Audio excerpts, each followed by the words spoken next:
kunyari mabilis. Ma'am, galing po ba kayo sa anong class na ginawa niyo po? Baka mamaya, naglakad siya, matanda, naglakad. Malamang mataas ng RR niya. Okay po? Kaya nakipag-away. Siyempre, mabilis yung kanya, RR niya. BP, paano pagka mataas? Anong itatanong mo? Ma'am, may maintenance po ba kayo? Maintenance. Ma'am, pagod po ba kayo? Pagod. Iba yung mga consideration kung bakit tumataas ang blood pressure. So, activity, anong class na ginawa niyo po, ma'am? Yun yung mga itatanong niyo. Ma'am, kumain po ba kayo? Food. Kasi baka mamaya, mataas ang BP niya, yun pala kain niya lang pala. Pwede rin smoker po, smoking can affect the blood pressure of the patient.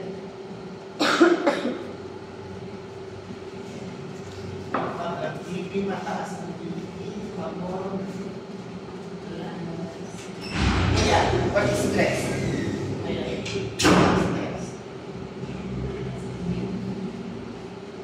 So, wala namang tatanong dyan. Kumain. Ano ulit yung unit ng temperature? Huwag yung kapalimutan na.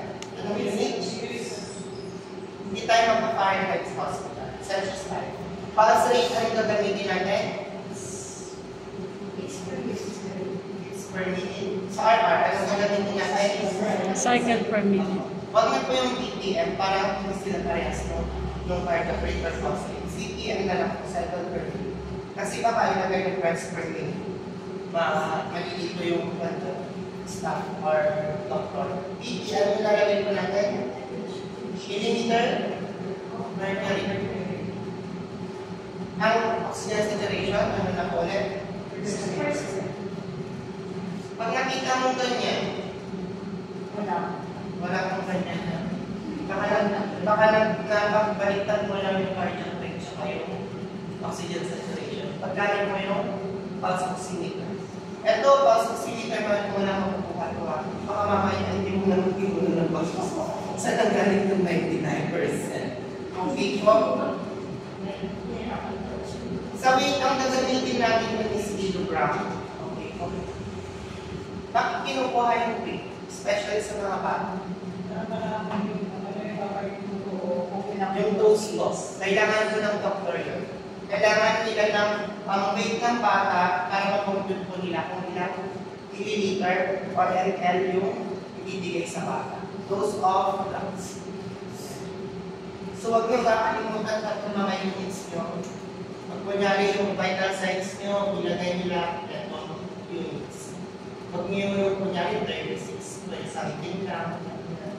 Kaya dito 95, yung pala oxygen saturation pala yung 95.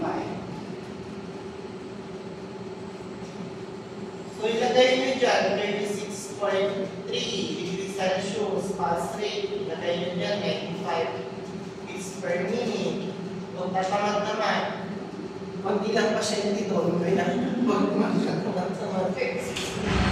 22 cycle per minute, kamulit ka, video nga, 120 over 20 mmHg. Kasi documentation parang tatamad naman. Ano pa kayo pag mag-care ka sa patient, tatamad din. Oxygen saturation, o 97%.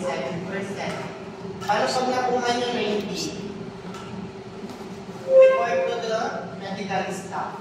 Kasi pwede tayo magbigay na, anong ibibigay ko, mababa yung oxygen daw. Tapos yung weight po natin, lagay po natin, kunyari, 50 kilograms. Hindi po. Tapos may kabaki. Hindi ko pa kinain. Okay na yung next niya. Paano naman pagkapat?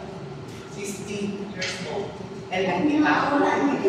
LMP pa? Huwag nang LMP syempre pag mga pero di ba po di ba straight as 50 at meron nang nagpipilot o yung mga na-operahan na. Pero kasi kanina pa. Pero kabibidyo ko lang, hindi ko na-start. Yung ano yan, yung OPD, yung outpatient, yung... Yan yan. Pero pagka-start lang naman, yan pa lang naman.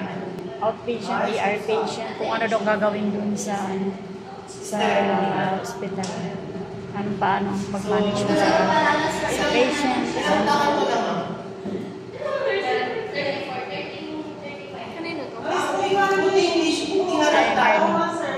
Kasi ang mga natatanggalan ng mga yung mga hysterectomy, ang dry ng skin, tapos mabilis kumanta.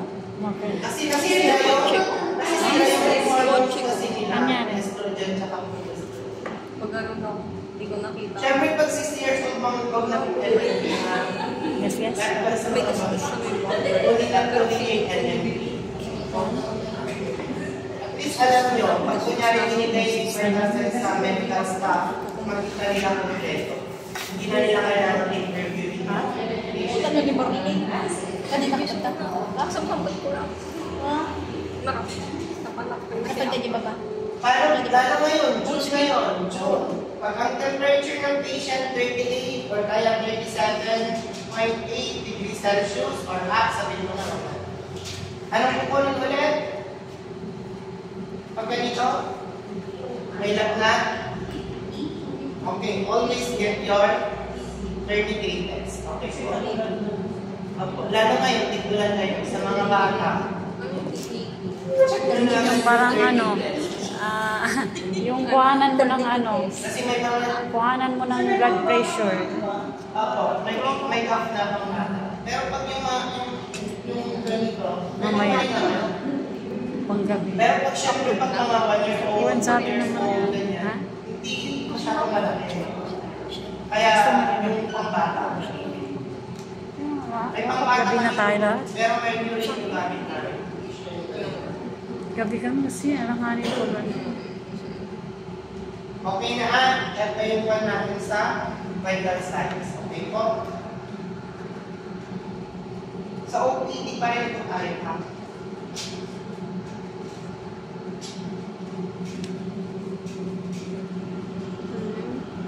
May lagdat yung pasyente, saan nang kagaling? So may question tayo. Different. May lagdat yung patient, may question tayo, saan nang kagaling?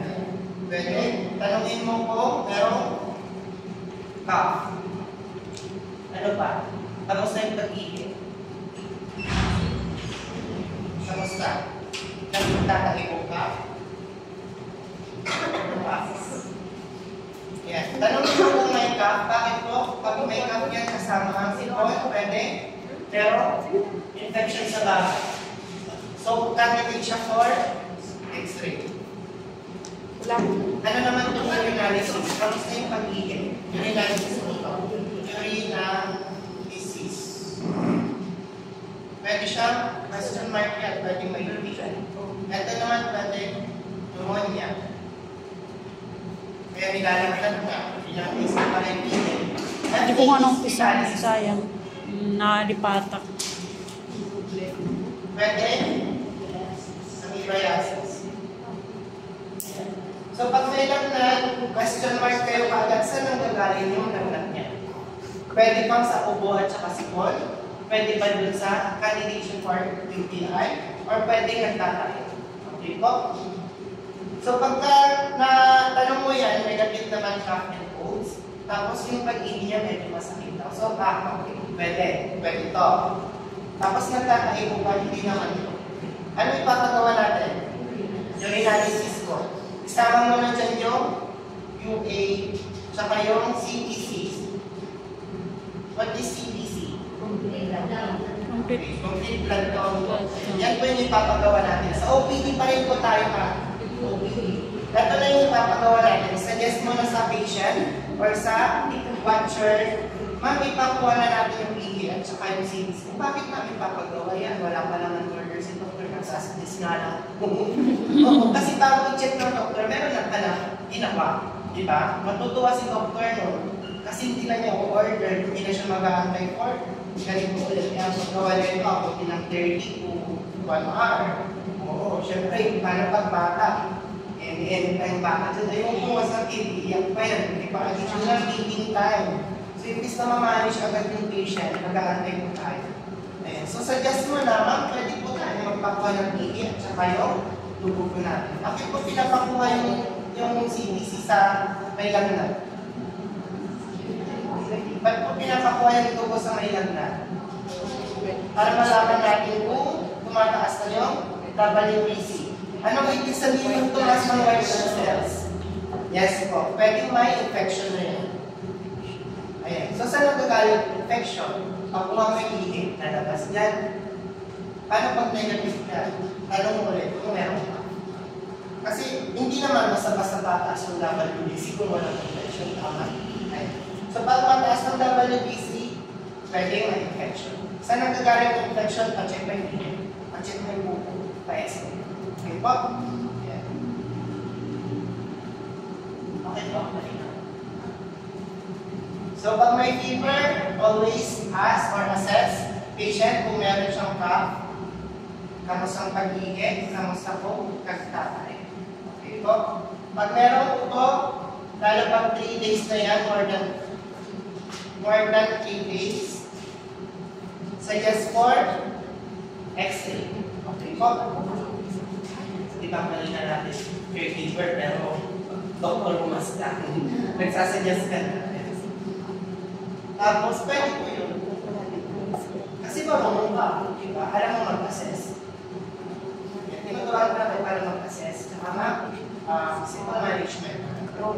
Pag masakit yung pag-ibig, ganyan, check din na yung urinalysis. Makakabilis yung UP. Tapos, pag nagtatayo, syempre, kailangan makita yung pupo. Para malaman kung merong positive siya sa manipayasis. Baka yung iba kasi, wala, HE lang, acute gastrointestinal enteritis. Kasi ito, hindi naman siya may, ito kasi amoebiasis, positive siya sa, ova, parasite. Pag amoebiasis, positive siya sa ova or parasite. Parasite ko ito. Tapos, ang HE kasi, wala siyang parasite. Nagtatae lang siya. May nakain lang siya na, nakasira sa tiyan niya, kaya nagtatay. Tapos, ano management pala niya ng amoebiasis? Positive na siya sa ova. Kailangan ba tayo magbigay ng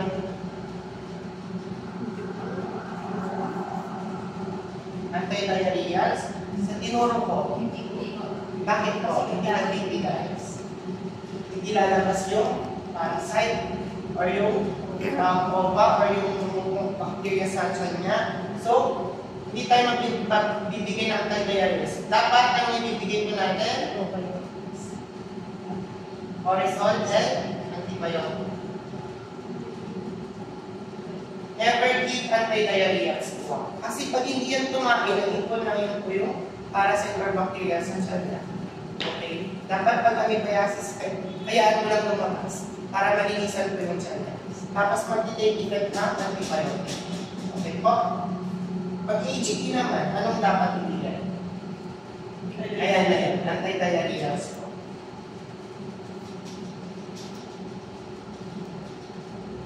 Tapos, syempre, walang sa Orisol. ORS function. Anong kapalit ng Orisol?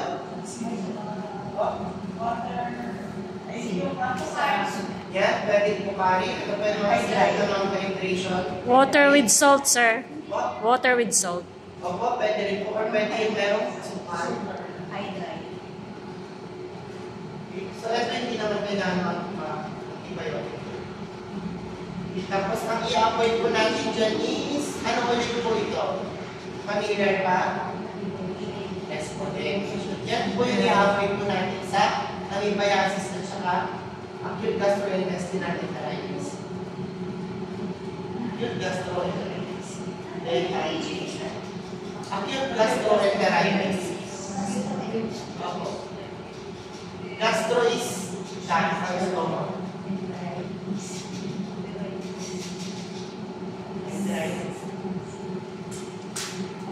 Okay na po. Dehydration. Dehydration.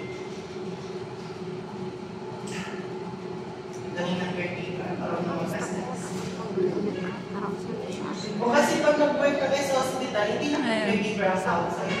Nursing Tapos ano attendant. sa akin. Tapos mag-review ka ng kampong isa. So, yun. Okay na. Paano yan? Ganito.